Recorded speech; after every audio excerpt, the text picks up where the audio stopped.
कैसा पाकिस्तान हो जो आपके मुस्तकबिल का ज़ामिन हो। जब हम मुल्क की डेफिनेशन पढ़ते हैं मुख्तलिफ पॉलिटिकल साइंस की किताबों में, तो सात चीज़ें ऐसी हैं जो मॉडर्न कंट्रीज़ को बनाने के लिए ज़रूरी हैं। उसमें सबसे पहले जो ज़िक्र आता है वो पब्लिक वेलफेयर है। कोई भी मुल्क जब मुल्क बनता है तो उसके मकासद में सबसे पहला मकसद ये होता है कि वो अपने पब्लिक की वेलफेयर करे, maintenance of law and order करे, अमन हो, सुकून हो, आपका जान, आपकी माल, सब आप ये फील करें कि महफूज है। सोशल वेलफेयर हो वहाँ पे, इस्टेब्लिशमेंट ऑफ जस्टिस हो, कोई मुल्क आप बनाएं तो उसकी अदालतें इंसाफ कर रही हो, मज़लूम को ये यकीन हो कि अगर उसके साथ कहीं पे जुल्म हो तो उसको इंसाफ मिल सकेगा। इकोनॉमिक वेलफेयर हो, पॉलिटिकल वेलफेयर हो, प्रिजर्वेशन ऑफ स्टेट हो, मुल्क की हिफाजत की भी ज़िम्मेदारी लोगों के ऊपर हो। ये सात ऐसे अनासर हैं जो मिल के एक मॉडर्न स्टेट का वजूद में लाते हैं। हमें आज ये देखना है कि हम इन सातों में कहाँ लैग कर रहे हैं, कहाँ पूरे उतर रहे हैं, कहाँ तरक्की कर रहे हैं, कहाँ तरक्की नहीं कर पा रहे। इन सात में अगर आप देखें तो जो सबसे इम्पोर्टेंट और सबसे ज़रूरी और पहले नंबर पे जो हमने डिस्कस किया दैट इज़ पब्लिक वेलफेयर। बाकी 6 पॉइंट्स जो है वो उसी को सपोर्ट कर रहे हैं। This is all about public welfare. मुल्क बनते हैं, सूबे बनते हैं, शहर बनते हैं, सोसाइटीज़ बनती हैं, उसमें बेसिक जो पॉइंट है वो पब्लिक वेलफेयर ही है। अगर वो पब्लिक वेलफेयर कर सकते हैं और पब्लिक वेलफेयर कर रहे हैं तो वो कामयाब मुल्क कहलाएंगे। अगर वो नहीं कर पा रहे तो फिर वो कामयाब मुल्क नहीं कहलाएंगे, बदकिस्मती से। अभी तोई साहब ने बात की कि 100 साल के बाद हम पाकिस्तान को कैसा देखना चाहते हैं। एक वर्ल्ड बैंक ने रिपोर्ट शाया की 2019 में, उसको नाम उन्होंने दिया पाकिस्तान एट 100। 2047 में पाकिस्तान कैसा होगा और जैसा होना चाहिए उसके रास्ते में रुकावट क्या है। जो उन्होंने मेंशन की चीज़ें उसमें एक तो यही था कि 2047 में हमारी आबादी शायद 50 करोड़ के करीब पहुंच चुकी होगी, इतना बड़ा मुल्क हम बन चुके होंगे। लेकिन जो रुकावटें उन्होंने हमें उस रिपोर्ट में उन्होंने बताई, उसमें सबसे बड़ी रुकावट जो सामने आई वो वीक गवर्नेंस थी, पुअर गवर्नेंस थी। आज जैसे हमारी पुअर गवर्नेंस है, अगर हमारी आबादी इससे दोगुना हो जाती है तो ये गवर्नेंस के मसाइल हमारे इससे भी ज़्यादा बढ़ जाएंगे जो आज हमें नज़र आ रहे हैं। उसके बाद दूसरा उन्होंने बताया कि जब वीक गवर्नेंस आपकी होती है उसका नतीजा ये निकलता है कि आपके इंस्टीट्यूशंस वीक होते हैं। जब इंस्टीट्यूशंस आपके वीक होते हैं तो वो करप्शन को जन्म देते हैं। जब इंस्टीट्यूशन अपना काम नहीं कर रहे तो आपको, पब्लिक को अपने मसाइल के हल के लिए रिश्वत देना पड़ती है। तीसरी चीज़ जो उसने रुकावट बताई हमारी तरक्की में, जो रुकावट होगी वो डेवोल्यूशन ऑफ पावर का ना होना है। हम ओवरली सेंट्रलाइज्ड मुल्क बन गए हैं अनफॉर्चुनेटली। हमारे 4 सूबे हैं, 25 करोड़ का हम मुल्क बन चुके हैं और अभी तक हमने, जैसे 1947 में जब हम आज़ाद हुए, पाकिस्तान की टोटल पॉपुलेशन कोई 33.7 मिलियन थी, 3.5 करोड़ से भी कम थी। और आज पाकिस्तान की आबादी 25 करोड़ तक पहुंच गई है। हमारे इंतज़ामी यूनिट जब मुल्क बनते हैं, हम अगर ये इस तरह से इसको डिस्कस करें और मैं कोशिश करूं मैं आपको अपनी बात समझा सकूं, मुल्क तो पब्लिक वेलफेयर के लिए बनते हैं। हमने अभी इस चीज़ पे बात की। पब्लिक वेलफेयर के लिए कोई भी मुल्क ऐसा नहीं होता जो एक मुल्क के लेवल पे पब्लिक तक पहुंच सके, पब्लिक के मसलों को हल कर सके। उसके लिए मुल्क फिर अपने यहाँ छोटे इंतज़ामी यूनिट बनाते हैं मुल्कों में सूबे बनाए जाते हैं। आपने देखा जैसे अमेरिका में स्टेट्स हैं, बाकी इस तरह हर मुल्क में सूबे हैं, कहीं पे स्टेट्स हैं, और फिर डिस्ट्रिक्ट गवर्नमेंट्स और लोकल गवर्नमेंट्स बनाई जाती हैं। आम तौर पे 3 टियर गवर्नेंस जो है वो मुल्कों में होती है, एक फेडरल लेवल पे, एक सूबे के लेवल पे और एक लोकल लेवल के ऊपर।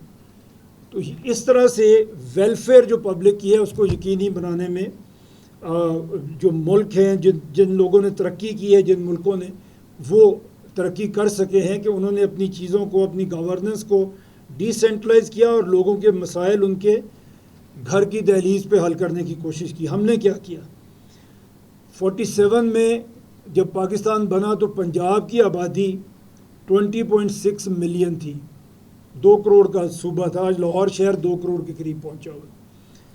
आज पंजाब की आबादी 13 करोड़ के करीब है।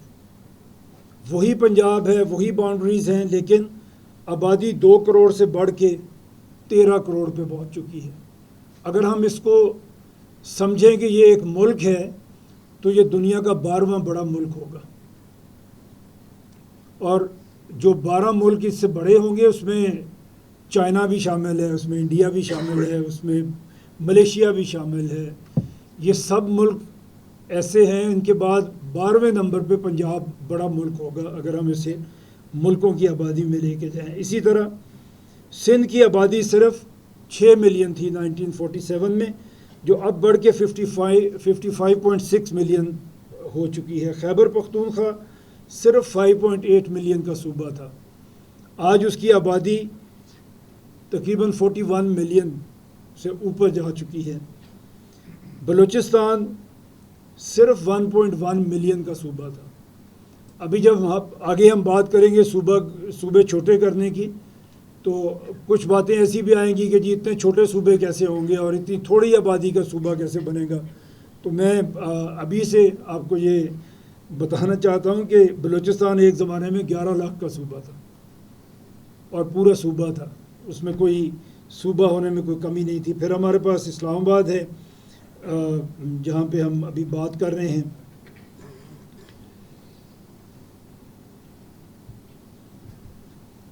ये हमने देख लिया जब हमने बात कर ली कि हम छोटे सूबों की बात करेंगे और आज की बात सारी इसी पे होगी। मैं अपनी बात इतनी लंबी नहीं करूँगा, मैं आपसे सिर्फ एक टॉपिक को इंट्रोड्यूस करना चाहता हूँ और उसके बाद मैं ये चाहूँगा कि आप क्वेश्चन आंसर के सेशन में बात करें जो आपके दिल में है और जो आप पूछना चाहते हैं या जो बात आप करना चाहते हैं।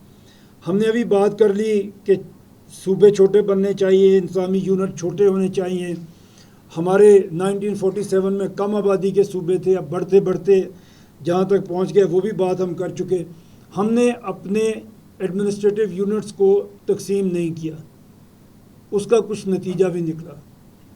अगर दुनिया में बड़े बड़े मुल्क, अगर मैं 10 बड़े मुल्कों की बात करूं जो दुनिया के सबसे बड़े 10 मुल्क हैं, उसमें चाइना है, उसमें इंडिया है, उसमें यूएस है, उसमें मलेशिया है, ये सारे मुल्कों की अगर हम बात करें, सब के आम तौर पे जो सूबों की तादाद है वो 30, 32, कहीं पे 34, अमेरिका में 50, इस तरह स्टेट्स की बात है जो हमारे तकरीबन बराबर के जो मुल्क हैं। लेकिन हम अभी तक 4 सूबों में रुके हुए हैं। उसका नतीजा क्या निकला? अगर पूरी दुनिया ने ख़ुद को डिसेंट्रलाइज किया और हमने नहीं किया तो उसका कोई अच्छा या बुरा नतीजा निकलना चाहिए था। अगर तो हमने बहुत अच्छा काम किया तो हमें बहुत अच्छे नतीजे मिलने चाहिए थे, हमें दुनिया से आगे निकल जाना चाहिए था, लेकिन ऐसा हुआ नहीं है। अगर हम ये डिफरेंट इंटरनेशनल सर्वेस देखें जो यूएन ने कराए, यूनिसेफ ने कराए, डिफरेंट बॉडीज़ ने कराए, उसमें सबसे पहले जो मैं बात करना चाहूँगा वो सस्टेनेबल डेवलपमेंट गोल्स हैं। 167 कंट्रीज़ का सर्वे किया गया और हम उसमें 140th नंबर पे हैं। बॉटम 10% पे हम आएंगे जहाँ भी आप देखेंगे, जो भी इंडेक्स आप देख लें। ह्यूमन डेवलपमेंट इंडेक्स है, 193 कंट्रीज़ का सर्वे हुआ, 168 नंबर पे हम आके ठहरे। रूल ऑफ लॉ 142 कंट्रीज़ का सर्वे हुआ और हम 129th नंबर पे हैं। रूल ऑफ लॉ की हम बात अगर करें तो आप भी जानते हैं, हम भी रोज़ अखबार भी पढ़ते हैं, मीडिया भी आप लोग देखते हैं। खुदा न खास्ता एक अगर कत्ल का मुकदमा किसी पे हो, आप किसी का अजीज़ मर्डर हो जाए या उसके हाथ से मर्डर हो जाए, उसको कंक्लूड होने में इस मुल्क में 16 से 18 साल लगते हैं। एक कातिल को सज़ा देने के लिए हमारे सिस्टम को 16 से 18 साल चाहिए। और आपने शायद पढ़ा होगा 1-2 साल पहले के 2 लोग ऐसे आए सुप्रीम कोर्ट में उनके केसेस के, जब सुप्रीम कोर्ट ने उन्हें बरी कर दिया तो मालूम हुआ कि वो उनको तो फांसी दी जा चुकी है। ये किसी दुनिया के मुल्क में होता तो शायद पार्लियामेंट सबसे पहले बैठ के ये कानून बनाती कि ऐसा फिर किसी के साथ ना हो। अनफॉर्चुनेटली हम ये नहीं कर सके। ग्लोबल हंगर इंडेक्स में 127 कंट्रीज़ का सर्वे हुआ और हम उसमें 109th नंबर पे हैं। हम सब मुसलमान हैं, अक्सरियत हमारी मुसलमान है इस मुल्क में। हमें ये बताया गया कि अगर 40 घर तक कोई हमसाया आपका भूखा है और आप खाना खा रहे हैं तो आपसे सवाल किया जाएगा। अल्लाह आपसे पूछेगा कि आप जब आपका हमसाया भूखा था आप पेट भर के खाना खा रहे थे। ये सवाल किया जाएगा हमसे। और इसके बावजूद दुनिया में हम 109वें नंबर पे हैं, हमारे भूखे लोग हैं। स्टंटिंग ग्रोथ हो रही है बच्चों की, 44% बच्चों की। आधे बच्चे हमारे ऐसे हैं जिनको खाना नहीं मिल रहा, जिनके माइंड डेवलप नहीं हो रहे, जिनकी बॉडीज़ डेवलप नहीं हो रही। They are 44%, mean almost 50%। कल को ये बच्चे जब बड़े होंगे तो ये अनएम्प्लॉयबल होंगे, अनएम्प्लॉयड नहीं होंगे, अनएम्प्लॉयबल होंगे। और ये क्या कर रहे होंगे? आप जो खुशकिस्मत बच्चे हैं, 1% ऑफ द नेशन हैं जो यूनिवर्सिटीज़ तक पहुँचे हैं, जो यूनिवर्सिटी में पढ़ रहे हैं। 99% नहीं पढ़ रहे। 44% की स्टंटिंग ग्रोथ हो रही है। इसका जवाब हमें एज अ मुसलमान भी देना पड़ेगा और हमारी सोसाइटी को भी देना पड़ेगा। ये लोग आपकी तरक्की के रास्ते की सबसे बड़ी रुकावट होंगे। हमारी जनरेशन शायद उस वक्त नहीं होगी, लेकिन आप लोग अपने करियर की पीक पे होंगे। उस वक्त आपके मुल्क की आधी आबादी ऐसी होगी कि जिसके जिस्म और दिमाग पूरी तरह से डेवलप ही नहीं हुए होंगे। आज हमने ये काम नहीं किया, आज हमने अपने लोगों के लिए कुछ नहीं किया, तो हम अपना 20 साल बाद का मुस्तकबिल भी ख़राब कर चुके हैं। कहीं से हमें शुरू करना पड़ेगा। आज हम सही सिमत में कदम उठाएंगे, इसका नतीजा भी शायद 10, 12, 15 साल के बाद ही हमें देखने को मिलेगा, लेकिन किसी रास्ते पे हमें चलना पड़ेगा।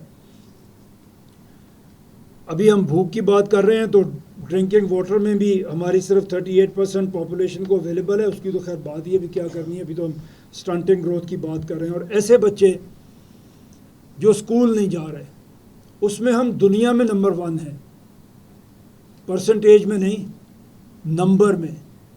25 मिलियन बच्चे हमारे स्कूल नहीं जा रहे। इंडिया की आबादी 150 करोड़ है, 2 मिलियन के करीब बच्चे हैं जो स्कूल नहीं जा रहे। हमारी आबादी 250 मिलियन है और 25 मिलियन स्कूल नहीं जा रहे। एक सर्वे किया हमारी एक लोकल एनजीओ ही है, असर के नाम से। उसने कहा कि तकरीबन 50% ऐसे बच्चे हैं जो क्लास 5 में पढ़ते हैं और क्लास 2 की बुक नहीं पढ़ सकते। ये कौम हम पैदा कर रहे हैं।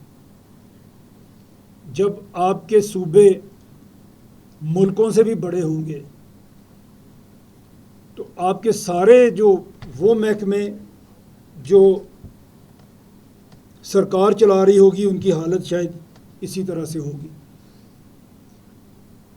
मैं बार बार इंडिया की मिसाल देना चाह नहीं रहा, बट उन्होंने अपने सूबों को, अपने स्टेट्स को बड़ा कंटिन्यूसली स्टडी किया है और स्टडी करके उनको तकसीम करते चले गए हैं वो लोग। मुस्तकिल एक कमीशन इंडिया में है जो ये रिकमेंड करता रहता है कि किस सूबे को अब उन्हें छोटा करना है। जैसे आंध्र प्रदेश 2014 में उन्होंने उसे 2 स्टेट्स में तकसीम किया, आंध्र प्रदेश और तेलंगाना में, और इनकी जो जीडीपी दोनों स्टेट्स की थी वो 10 साल में अलग अलग दोनों की डबल हो गई। तकरीबन 520,000 करोड़ की थी जो 1.6 बिलियन करोड़ पे पहुंच गई, 3 गुना बढ़ गई। इसी तरह तेलंगाना है।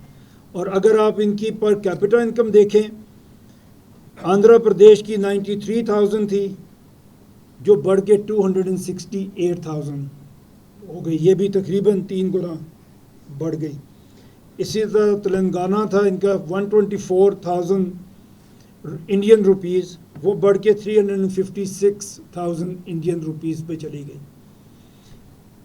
एक लंबी लिस्ट है हमारे पास इन स्टेट्स की जिसमें मैं ज़्यादा जाना नहीं चाहता, लेकिन एक चीज़ आपको बताना ज़रूर चाहता हूँ कि जब मैं ये सर्वे देख रहा था और ये रिसर्च मैं कर रहा था तो मेरा ख्याल था कि हमें पाकिस्तान के सूबों की जीडीपी भी देखनी चाहिए। हमने तकसीम नहीं किया, लेकिन हम काम तो कर रहे हैं, जीडीपी तो होगी, हम अलग से सूबों की जीडीपी कैलकुलेट ही नहीं करते। हमें पता ही नहीं है कि पंजाब ने कितना कंट्रीब्यूट किया और कितना अपने जीडीपी को ऊपर लेके गए, हमें नहीं पता बलूचिस्तान ने क्या किया। हमारे सूबों की अलग अलग जो जीडीपी है वो हमें अवेलेबल ही नहीं है।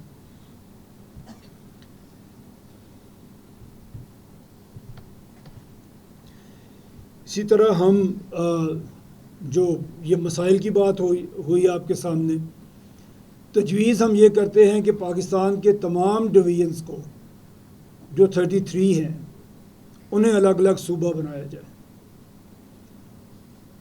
सब जगह पे मैनेजेबल साइज़ और मैनेजेबल पॉपुलेशन के साथ बने। हमारी हालत इस वक्त ये है कि पंजाब एक ऐसा यूनिट है जो 51% ऑफ फेडरेशन है। दुनिया में कोई फेडरेशन ऐसी नहीं है, कोई मुल्क ऐसा नहीं है जिसकी एक फेडरेटिंग यूनिट बाकी पूरे मुल्क से बड़ा हो। पंजाब इस वक्त तमाम 3 सूबे मिला दें उनसे बड़ा बनता है। उसी लिहाज से वसाइल पंजाब को मिलते हैं, उसी लिहाज से गाली भी पंजाब को मिलती है, लेकिन ये सिर्फ हम कर रहे हैं। और इसी तरह अगर आप बलूचिस्तान को देखें, वो रकबे के लिहाज से माशाल्लाह इतना बड़ा है कि वहाँ कोई सहूलत आवाम तक पहुँच ही नहीं सकती।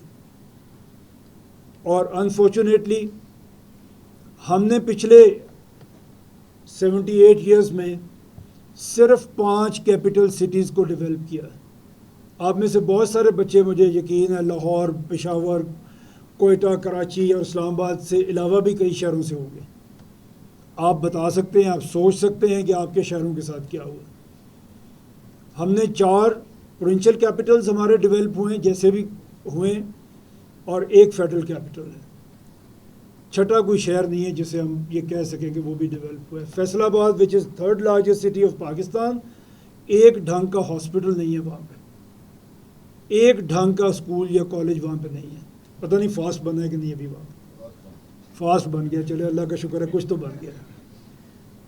तो ये हमारी इस वक्त जो हमारी सूरत हाल है, तो इसमें हम ये चाहते हैं, हमारी ये तजवीज़ है, आपके सामने हम ये लेके आए हैं। और ये कैंपेन हमने शुरू की, डॉक्टर अब्दुल रहमान साहब ने ये सजेस्ट भी किया और अरेंज भी किया कि हम यूथ के सामने ये केस लेके जाते हैं। हम अपनी यूथ को ये बताते हैं कि पाकिस्तान के साथ इस वक्त क्या हो रहा है और इससे निकलने का अगर कोई रास्ता है तो वो क्या हो सकता है। हम यूथ को इन्फॉर्म भी करते हैं और कन्विंस भी करते हैं, जो 64% ऑफ पाकिस्तान है। अगर आप इन मसलों को समझेंगे, और ये ऐसे नहीं है कि ये ऐसा मसला है जो मुझे क्या फ़र्क पड़ता है, ये वो मसला नहीं है, ये आप ही को फ़र्क पड़ना है। खुदा न खास्ता इस मुल्क का नुकसान होगा, मेरा भी नुकसान होगा, आपका भी नुकसान होगा। मेरी आगे ज़िंदगी कम रह गई है, मैंने ज़्यादा गुजार ली है। आपकी बहुत लंबी इंशाल्लाह ज़िंदगी है और आपका मुस्तकबिल है। तो आप जहाँ अपने इंडिविजुअल आप अपने मुस्तकबिल के लिए सोचें, वहाँ ये भी सोचें कि मुल्क चलेगा, मुल्क आगे बढ़ेगा, मुल्क तरक्की करेगा तो आप सब तरक्की करेंगे। खुदा न खास्ता अगर मुल्क तरक्की नहीं करेगा तो फिर कुछ लोग तरक्की करते हैं और वो भी कोई ज़्यादा काबिल इज़्ज़त नहीं ठहरते। कन्फ्यूशियस ने कहा था, मैं नहीं कह रहा इसलिए मेरे से नहीं नाराज़ होना, the country well governed, if country is well governed, मुझे अल्फाज आगे पीछे शायद हो जाएंगे, if country is well governed poverty is something to be ashamed of, but if country is poorly governed, wealth is something to be ashamed of. तो हमें ये सोचना है, हमारी सोसाइटी आगे बढ़ेगी तो हम इज़्ज़त से इंशाअल्लाह ताला आगे बढ़ेंगे। और हमारा बाकी मैं ज़्यादातर बातें स्किप कर रहा हूँ बिकॉज़ मैं चाहता हूँ कि आप मेरी बात सुने, समझें और इस पे सवाल उठाएं ताकि हम इस बहस को आगे बढ़ाएं। ये वन वे कम्युनिकेशन ना हो, ये टू वे कम्युनिकेशन हो। आपकी बात हो और मैं उसका जवाब देने की कोशिश करूं। और आई होप आपकी एडमिनिस्ट्रेशन को भी पता है, हमारी भी कोशिश यही है कि आप हर तरह का सवाल करें, जो भी सवाल आपके जहन में आए आप करें। मैं अभी ये देख रहा था, हमने लॉ एंड ऑर्डर की बात की, यहाँ मैं अपनी बात को ख़त्म कर दूंगा, उसके बाद आपके क्वेश्चंस के लिए मैं हाज़िर हूँ। कोर्ट्स में जो हमारी हालत है, हमने अभी बात की कि जो कत्ल का मुकदमा है, मैं एक इंटरेस्टिंग फिगर आपको बताता हूँ। चोरी और डकैती में हमारे मुल्क में 100% इक्विटल है। किसी एक चोरी और डकैती के मुलजिम को सज़ा नहीं होती, अल्टीमेटली वो बरी हो जाता है। और मैं ज़ाहिर है इसमें सिर्फ अदालतों को तो कसूरवार नहीं ठहराता, हमारा सिस्टम ये मौका देता है उन्हें कि वो बरी हो जाएं, कोई अदालत उन्हें सज़ा नहीं दे सकती। जो नंबर ऑफ़ केसेस अगर हम देखें, सुप्रीम कोर्ट में जो पेंडिंग केसेस हैं, एक जज के सामने तकरीबन 3600 से ज़्यादा पेंडिंग केसेस हैं। जब वो बैठता है अपनी अदालत में तो उसके सामने 15, 20, 25, 30, 50 केसेस होते हैं जो उसने डेली सुन लें।